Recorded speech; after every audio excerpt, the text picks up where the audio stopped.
Hello, my name is Lyssa Adams, and this is my voice acting demo. This is my natural speaking voice, very classic, classic English, British, but I do have quite a variety. I hope that you enjoy my demo, and please do get in touch if you want to work with me. Thanks.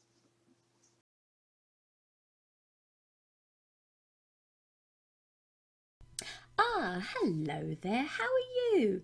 We here at the Squid Research Lab are doing wonderful, and it's our job to present research on the ecological curiosities of this fascinating squid creature.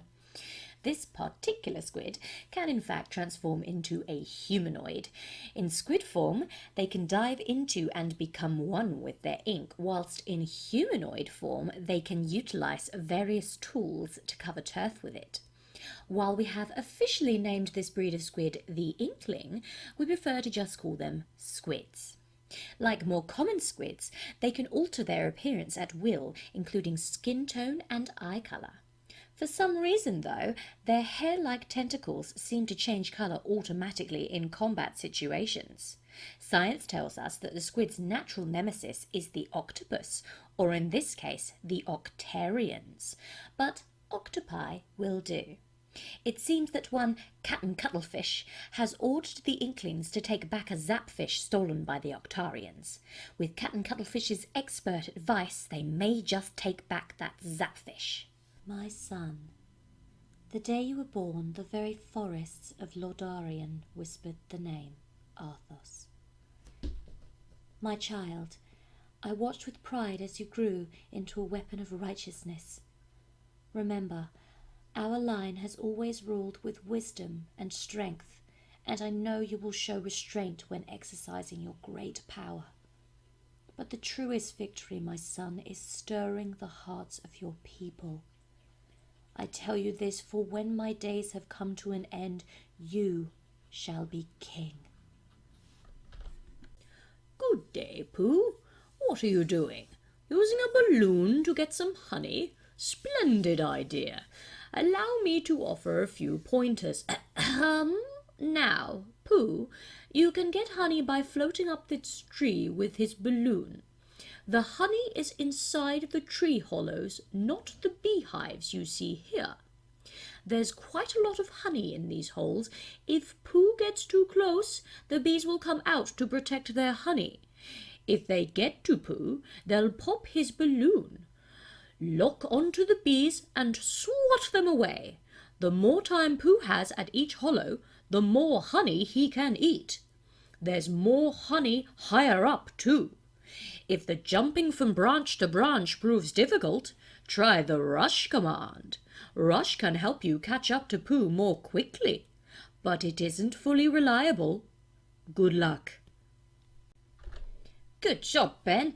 You've landed outside radar cover and the security team has not detected you yet. Ben, there's a communications antenna ahead. If you plant the transmission device, I'll be able to hack into the Zaphyr's security grid. Great. Tapping in now. There's a secure door ahead and the passcode is 0119. Do you read? 0119. There's some heavy security on this door. I can't help you unless you plant the transmission device. You're entering the helipad control room. Security expected you to land here, so you should be able to catch them with their pants down. Oh, jerks camped our spot again. Come on, let's PK 'em. You're a freaking genius, Ryan. There's no way we'll lose. No, this can't be happening right now. You fool! The power contained within these orbs is enough to turn one into a living god. All I have to do now is to kill you and take back what is rightfully mine. You're spending, what, $20, maybe $30 a week on your cigarettes? $53 a week on cigarettes. Come on, would you give somebody that kind of money each week to kill you? Because that's what you're doing now by paying for this so-called privilege to smoke. It's that kind of mentality that allows the cancer-producing industry to thrive, because, of course, we're all going to die someday anyway, right? But Do you have to pay for it? Do you have to actually throw hard-earned dollars down on the counter and say, please, Mr. Merchant of Death, sir, please sell me something that'll stink my breath and my clothes and fry my lungs? Yeah. Okay, now here comes the speech about how he's just doing his day job and following his orders. Friends, let me tell you about another group of hatemongers that were just following orders. They were called Nazis. Yeah, and they practically wiped out an entire nation off the earth, just like your cigarettes are doing right now. There will be no foolish wand-waving or silly incantations in this class. As such, I don't expect many of you to appreciate the subtle science and exact art that is potion making. However, for those select few who do possess the predisposition, I can teach you how to bewitch the mind and ensnare the senses. I can tell you how to bottle fame, brew glory, or even put a stopper in death. Then again, maybe some of you have come to Hogwarts in possession of abilities so formidable that you feel confident enough not to pay attention, Mr. Potter, our new celebrity. Tell me, what would I get if I added powdered root of asphodel to an infusion of wormwood? You don't know? Well, let's try again. Where, Mr. Potter, would you look if I asked you to find me a bezoar? And what is the difference between monkshood and wolfsbane? Pity. Clearly fame isn't everything, is it, Mr. Potter? Harry, I'd almost forgotten you were here, standing on the bones of my father. Yeah, I'd introduce you, but word has it you're as famous as me these days. The boy who lived. How lies have fed your legend, Harry. Shall I reveal what really happened to you that night 13 years ago? Shall I divulge how I truly lost my powers? Yes, I shall. It was love. You see, when dear sweet Lily Potter gave her life for her only son, she provided the ultimate protection. I could not touch him. It was old magic, something I should have foreseen. But no matter now. Things have changed. I can touch you now. The babblefish is small, yellow and leech-like, and probably the oddest thing in the known universe.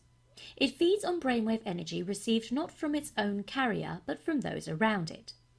It absorbs all unconscious mental frequencies from this brainwave energy to nourish itself with. The practical upshot of this being that if you stuck a babblefish into your ear, you can instantly understand anything said to you in any form of language. Now, it is such a bizarrely improbable coincidence that anything so mind-bogglingly useful could have evolved purely by chance that some scholars have come to see this as the final and clinching proof of the non-existence of God. Their argument goes a little like this. I refuse to prove that I exist, says God. For proof denies faith, and without faith I am nothing. But, says man, the babblefish is a dead giveaway, isn't it? I mean, nothing that useful could have evolved purely by chance. Proves you exist, therefore, by your own logic, you don't. QED. Oh dear, says God. I hadn't thought of that. And promptly vanishes in a puff of logic. Well, that was easy, says man, and for an encore goes on to prove that black is white and gets killed at the next zebra crossing. Most leading theologians claim that this theory is a load of dingoes' kidneys, but that didn't stop Ulan Kuflid from making a small fortune by using it as the central theme for his best-selling novel, Well, That About Wraps It Up for God. Meanwhile, the poor babblefish, by effectively removing all barriers to communication between different races and cultures, has caused more and bloodier wars than anything else in the history of creation. The king gave a sullen snort of rage. Tomfoolery! Nonsensical bosh! The cat held up its paw for silence. Will you answer my question, please? Where is the sweetest milk to be found? Immediately, the king's face cleared and took on a confident smirk. As simple as ABC, he said loftily. The answer, of course, is Sardinia. For there the cows live on honey and the roses, and their milk is as sweet as golden syrup, or perhaps I should say the elegant islands, where they feed upon nothing but sugar cane, or Greece, where they browse in the candy tuft. Now, taking into consideration, I can take nothing into consideration, said the cat, except the fact that you have not answered my question. Where is the sweetest milk, O king? Oh, I know, cried the little page, pausing for a moment above a half-filled inkwell. In a saucer by the fire! The cat gave the child an approving nod and yawned in the face of the king. It's a funny thing about mothers and fathers. Even when their own child is the most disgusting little blister you could ever imagine, they still think that he or she is wonderful. Some parents go further. They become so blinded by adoration, they manage to convince themselves their child has qualities of genius. Well, there's nothing wrong with all of this. It's the way of the world. It is only when the parents begin telling us that the brilliance of their own revolting offspring that we start shouting, "Bring us a basin, we're going to be sick." Occasionally, one comes across parents who take the opposite line, who show no interest in all their children, and these, of course, are far worse than the doting ones.